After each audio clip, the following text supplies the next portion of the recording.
everyone, it's Seiji, and today I will be talking about black speculative fiction. But before I start, I'm happy to announce that I teamed up with Tor.com to host a giveaway over on Instagram. When it comes to science fiction, fantasy and horror, they are my go-to publisher. They have an amazing selection of awesome books written by talented and diverse authors. And so for the Black Lit Challenge, we are giving away this entire stack of books, including The Murders of Molly Southbourne, written by Tade Thompson. As a matter of fact, these were some of the books that could have been recommended to you if you played the Ina Recommends interactive video game. And if you don't know what that is, I will leave a link in the description box. Either way, for an extra entry, you can DM me the word Wakanda. Wakanda on Instagram. That is Wakanda. You can find a link to the giveaway in the description box. Either way, let's get into it. Black speculative fiction is an umbrella term which is used to cover a range of books within science fiction, fantasy and horror in which people from the African diaspora are featured prominently. There used to be this notion where black people didn't or barely wrote in genres such as fantasy, horror and science fiction. And when I was doing my own research when compiling the Black Literature Compendium, it was easier to find books that leaned more towards historical fiction and contemporary literature. However, what's important to remember is that black speculative fiction doesn't always look like the general or quote-unquote classic idea people have of the genres that fall under that umbrella term. Take for instance Invisible Man by Ralph Ellison. This is a classic from the 50s in which the unnamed narrator journeys from the Deep South to the streets and basements of Harlem. Generally, this novel is considered to fall under general fiction, but as scholar Callie Tal points out in her research paper, That Just Kills Me, Black Militant Near Future Fiction, it's clear that this book falls under black science fiction. The protagonist, for instance, after graduating from high school, wins a scholarship to an all-black college. However, in order to actually receive this scholarship, he will have to participate in a brutal and humiliating battle royale for the entertainment of the rich white dignitaries. And if that doesn't sound dystopian, then I don't know what does. Now let's dive a bit deeper and examine some of the genres that fall under black speculative fiction. Afrofuturism is a genre that reimagines a future that is full of science, art and technology that was created from the black perspective. The author Mark Derry, in his essay Black to the Future, coined this term 26 years ago. It's important to note that Afrofuturism isn't only a genre within fiction. It's a cultural aesthetics, a philosophy of history, and a philosophy of science. Referring back to Derry's essay, he lays out one of the questions that really drives the philosophy of Afrofuturism. Can a community whose past has been deliberately rubbed out and whose energies have subsequently been consumed by the search for legible traces of its history imagine possible futures? In recent years, there has been a surge in interest in Afrofuturism. We see this in albums such as Dirty Computer by Janelle Monáe, A Seat at the Table and When I Get Home by Solange. And of course, within literature, books written by, for instance, N.K. Jemisin and Rivers Solomon. Afrofuturism truly hit success on a global stage with, of course, the release of Black Panther, which also happens to be my favorite movie.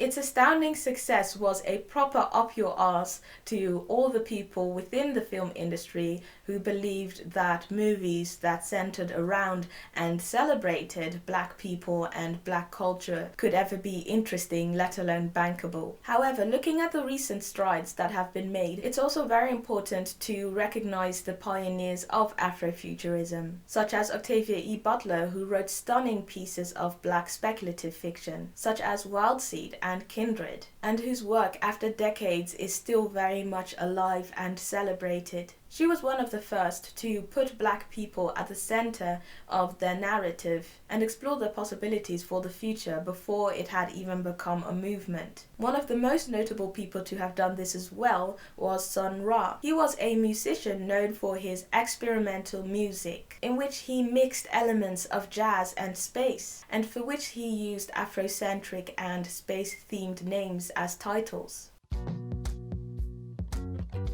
Now, some people consider fantasy in which black characters are at the center to be a part of Afrofuturism. Others, however, argue that Afrofuturism is a subgenre of science fiction. So if a fantasy doesn't contain some sort of futuristic element, such as advanced technology, space exploration, time travel, etc., then it's not Afrofuturism. I personally don't really have an opinion on this, but I just refer to fantasy books within black speculative fiction as black fantasy. I know that's a term that isn't commonly used, but if you know about a term that is, please feel free to leave that in the comment section below. So when I think of black fantasy, certain things come to mind. Most notably Children of Blood and Bone by Tomi Adeyemi, which was an absolute trailblazer within the genre. Seeing the significant lack of diversity within the publishing industry, Children of Blood and Bone was incredibly important. With Adeyemi's 3-part 7-figure book deal and movie deal before the first book was even published, Adeyemi showed that there was an interest and need for these type of stories,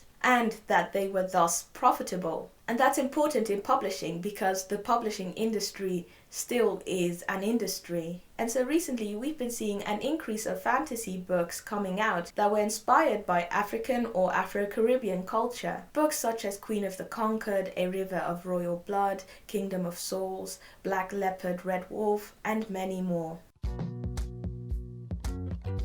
Back in October, Nadia Okorafor, who is currently one of the most prominent figures within science fiction and fantasy, wrote an article with the title African Futurism Defined. In this article, she explains why she couldn't embrace Afrofuturism as a term for her work, and thus coined 2 new terms. The first one being African Futurism, which is a subgenre within science fiction, and African Jujuism, which is a subgenre of fantasy that, quote, respectfully acknowledges the seamless blend of true existing African spiritualities and cosmologies with the imaginative. Okorafor states that the difference between African futurism and Afrofuturism is that African futurism is, quote, specifically and more directly rooted in African culture, history, mythology, and point of view, as it then branches into the black diaspora, and it does not privilege or center the West. African futurism is concerned with visions of the future, is interested in technology, leaves the earth, skews optimistic, is centered on and predominantly written by people of African descent, between brackets black people, and is rooted first and foremost in Africa. It's less concerned with what could have been and more centered with what is and can/will be.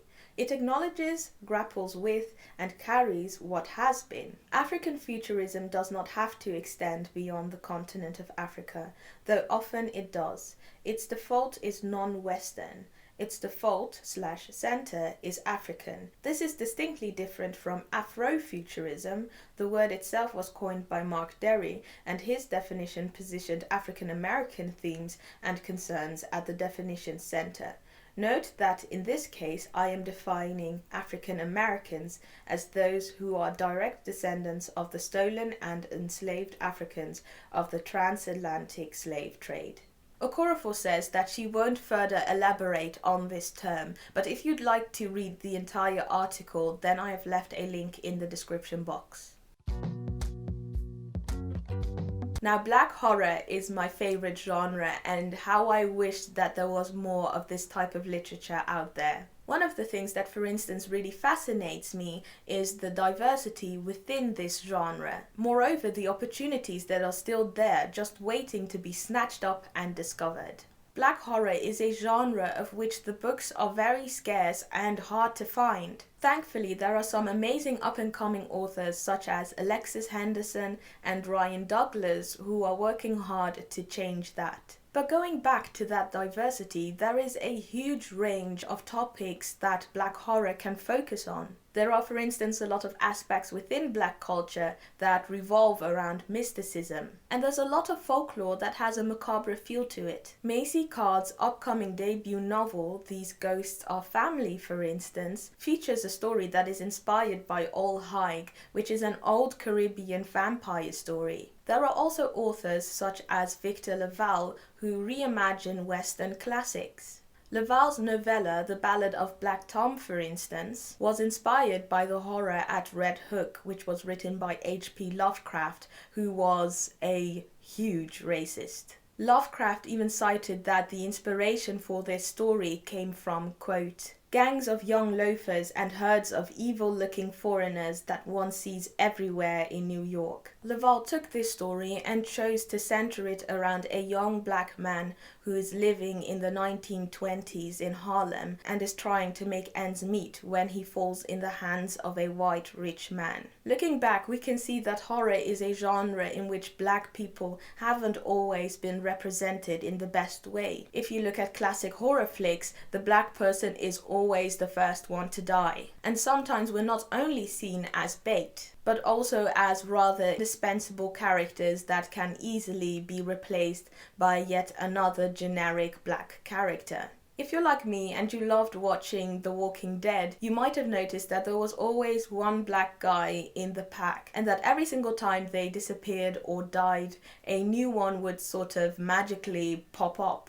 And so every single time if you would see more than one Black guy within the pack, you just knew that one of them was going to die within 1 or 2 episodes. But now looking at the present, and more specifically at the film industry, we're slowly starting to see things change. This is most notable, of course, looking at Jordan Peele, who in the last couple of years has become a trailblazer within the Black horror movie genre with Get Out and Us. I can only hope that these developments will continue and increase in pace and reach. It's clear that the publishing industry is slowly starting to realize the value in these type of stories. Right now, huge strides are being made, and that makes this such an exciting time for readers of Black speculative fiction. Now, I would like to end this video by giving you a couple of recommendations, and these are split into science fiction, fantasy, and horror. For science fiction, I have The Black God's Drums by P. Jelly Clark, We Cast a Shadow by Maurice Carlos Ruffin, Shuri by Nnedi Okorafor, Brown Girl in the Ring by Nalo Hopkinson, How Long Till Black Future Month by N.K. Jemisin, and Riot Baby by Toshi Onyebuchi.